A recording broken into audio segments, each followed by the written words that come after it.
最近係咪成日都聽到大家講 token 呢個詞啊？如果你仲唔知道 token 大概係乜嘢，咁你就真係跟唔上時代啦。token 其實係 AI 算力嘅最小單位，可以理解成係 AI 講嘅字，不過通常都係一個詞組嚟嘅。打個比方，我鍾意飲養生茶，拆開嘅 token 大概就係我鍾意飲養生茶4個。依家嘅 AI， 尤其係最近好火嘅龍蝦，就係按照 token 嚟收費嘅，亦即係話頭先嘅呢個說話，有4個 token， 佢越多就越貴。當然啦，每一個模型嘅價錢都唔一樣，越聰明越正確嘅模型，價錢就梗係越貴啦。不過我今日唔係嚟教學 token 㗎，我只係今日睇咗一個比喻，覺得好打動我。AI 出現之前，人類都冇意識到原來自己嘅 token 咁珍貴。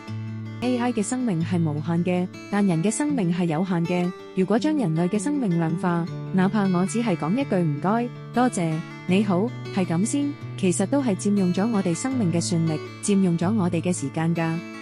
更何況，如果有人願意花時間同你好好說話，佢就真係喺佢有限嘅生命入邊，無條件咁付出咗佢嘅 token。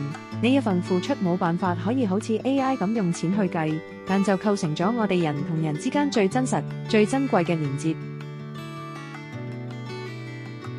而家活喺當下真係太忙啦，現實同虛擬都要兼顧。今次嘅龍蝦事件就可見一斑。我哋亦都可以花時間去研究 AI 嘅 token，因為佢係屬於未來㗎。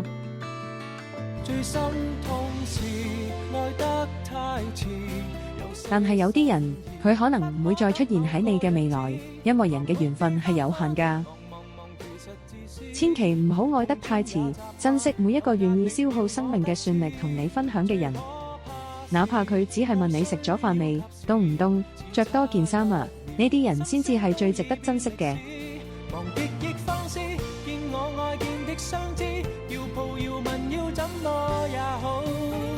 偏要推說等下一次。